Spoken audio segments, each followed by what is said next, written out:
Okay, round two. I am matched against NosferatuStuff. Um, I lose the die roll, and I have nothing. So I ship that, and I keep this hand, which has a turn one Lodestone Golem, um, followed up by a turn two Revoker. So that looks like a much better hand to keep until I get the rest. Um, so basic swamp to rest takes my mana vault. I draw another golem. I'm pretty satisfied with that. So now I'm turn two golem, turn three golem, turn four revoker.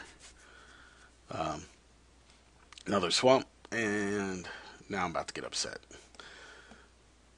I get hemmed, and real quick, oh, missed it. The two worst cards I could have taken, both my lands.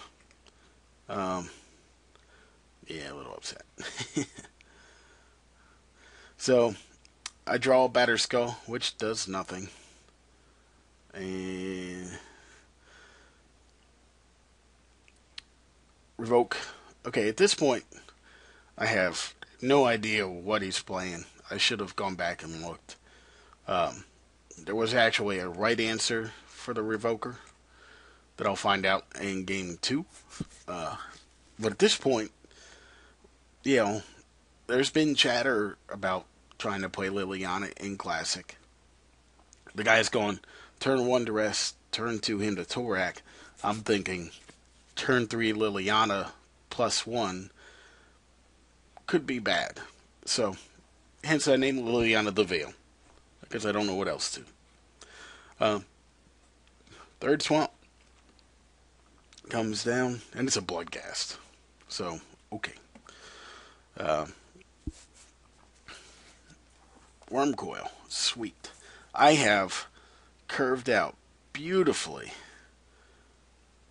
if I had my lands in my mana vault. Um, Even worse, had he like had he taken, had the him gotten both golems, I'd still have a Batter Skull in play and be happy. But oh well. And it's going to get worse. I get wastelanded, and at the end of his turn three, I have nothing. I draw a Mana Crypt. It gives me hope. uh, I obviously don't play it right away. These surgical extractions, my tombs, that takes away hope. So I just lost 3 land draws. I'm playing 20, and I'm now down out of 5. It wasn't as good a value since there were 2 tombs in the graveyard. Like, I don't know, like, surgical extraction doesn't seem good against everybody. Probably shouldn't be in against me, but I understand what he's trying to accomplish. I draw City of Traders, so now I have a play, and I'm going to play a play. So we're going to get a golem down and try to turn the frown upside down. Um, Still swinging for 2. It's nice that Bloodghast can't block. Unfortunately, I think I forget that in this game for just a moment. Um, I assume the pedal's acceleration. I didn't see any splashes into a Praetor's Grasp. I have no idea what he removes. I don't think it reveals it at the end of the game.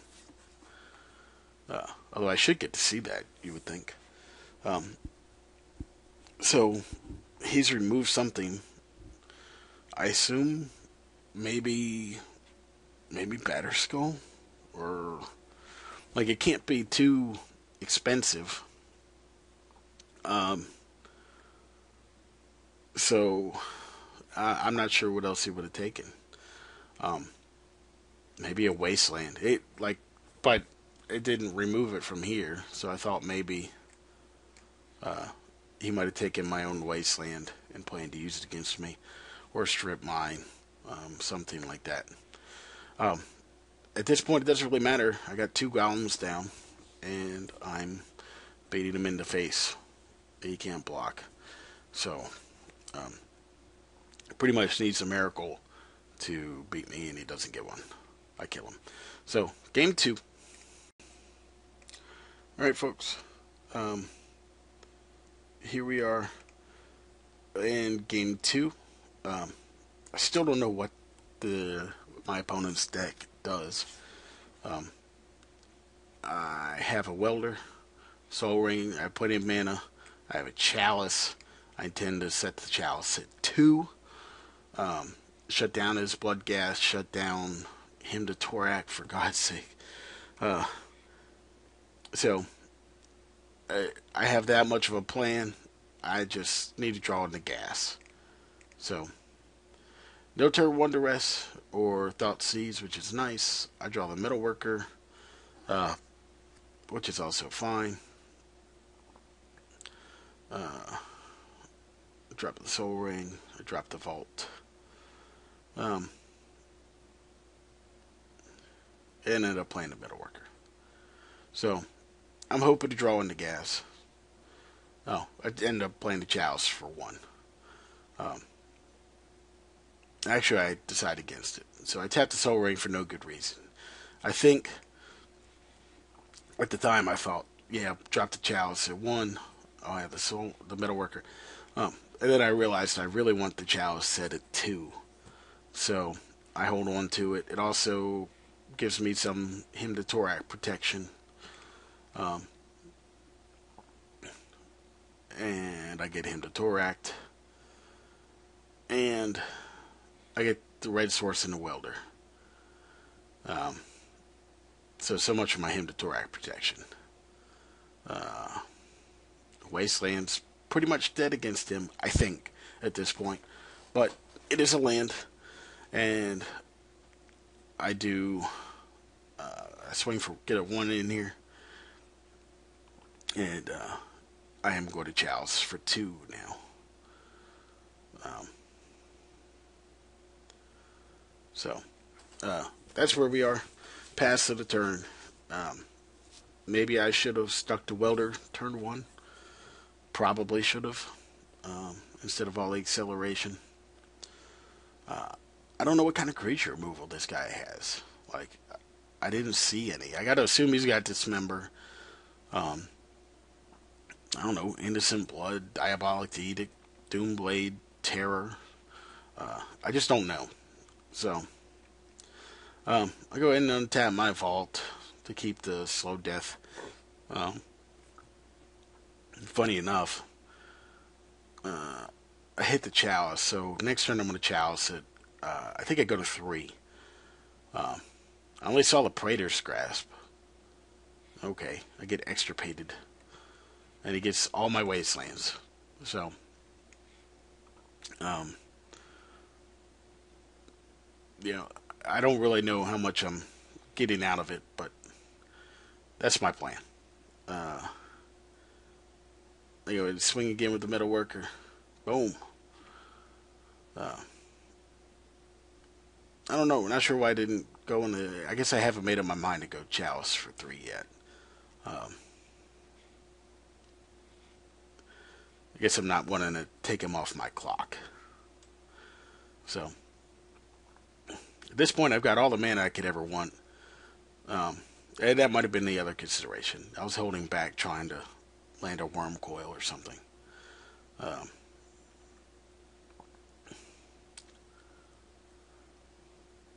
So, Crucible. I wish I had played the Chalice at 3 at this point. That might have been my other thought, was that I wanted to stick my own Crucible and not lock myself out. This is a flaw of doing a replay, but that is the flaw of playing a daily event that starts at 11 at night. I get 2 more in, knowing that I'm about to get cracked back. So, he's got a handful of stuff. I don't know what. I never find out what. There we go. Okay. So, all this time, I'm sure I've also been considering strongly Chalice at 1, but not wanting to do it because I don't want to lock myself out of the welders. So um, now, if nothing else, I've created a situation where I can severely stall out the board. I can double block with the metalworker, make him, you know, infinitely play Mishra's Factory. I can continue bringing back metalworker so long as, uh, uh, or I can, you know, single block sack the metalworker to bring back something else and stall out the board, you know, indefinitely at this point. Um, I finally go ahead and go for the Chalice at 3 play. Um, so, yeah, we finally go for the Chalice at 3. Because taking something away from me seems to be the worst thing he could do. I get the 1 point of damage in. I'm going to take 2 this turn, but I'm in a situation with the welder, and with another welder coming down, I feel like I can stall out the board. And I don't imagine he has any kind of artifact removal in a mono black deck, which is pretty much the death of him here with the 2 chalices. I hit the Academy. At this point, I've got all the mana in the world. Academy taps for 3, 5, 7. I got double welders, vault, ring, factory, or shop. Like, I don't need mana. I just need 1 beater. Which is why my my plan over the past few weeks has been to go more aggro. He drops a second factory, which is a little bit worrisome. I mean, that's alright. I should have made a misplay there. I should have blocked and in response before damage was dealt, swapped in the furnace so that I didn't lose an artifact on the board. That was a misplay on my part. And so he extirpates my metal workers, which is fine. I didn't lose my great furnace because it's got the intervening if. I guess I can't zoom in on it. So I get away with that, and finally I draw a beat stick. So now the table is completely turned. He can't really attack into me, but he's got the board stalled out with a crucible and a factory. So it's an interesting situation. He passes. I draw the second batter skull. So I swing.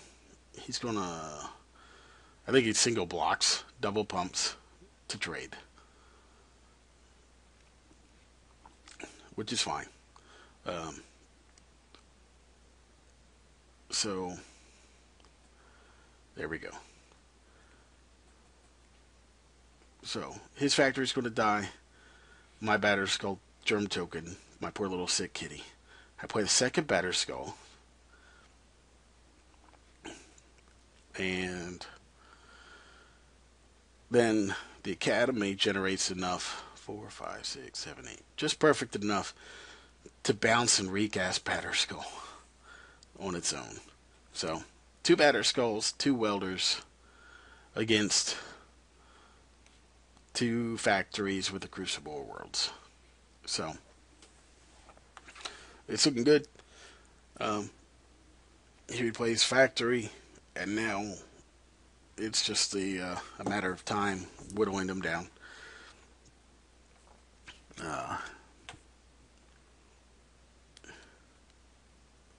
So swing, makes factories.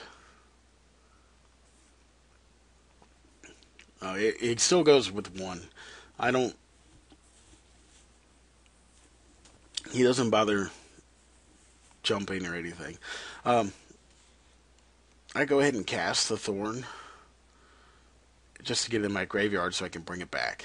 Like that, it's always you don't get stuck under Chalice for one, where you can't get your welders. Again, he does this. He extirpates it away and gets all of my thorns. Um, you know, didn't really do anything. I did finally see he's got a Dark Confidant. So he actually has creatures. Um, it's a 2-drop, unfortunately. Um, so, cast it into the Chalice so I can weld it back. Um, Here we go. We come in with Batter Skulls. He's got to chump both this turn. And then he's going to double pump one, I think. Doesn't really matter. He just dies.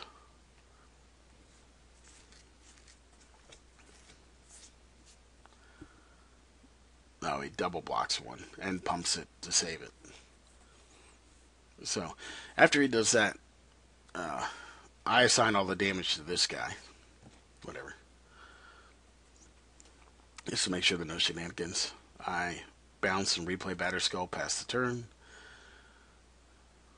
And next turn he has to double block, which means he can only replay one factory, which means the turn after that he'll be dead. I gotta admit, I don't know, like, I don't know if what I'm missing. Extirpates, confidants, hymns, duress, alt C's, surgical extractions, and blood gas, Mishra's factories, crucibles. You know, I, I don't know if he had a better wig condition or not. I didn't see it. Praetor's Grasp. A whole lot of trying to remove my library from the game, but didn't seem to be a whole lot of action. So we're 1-1 now, and on to round 3.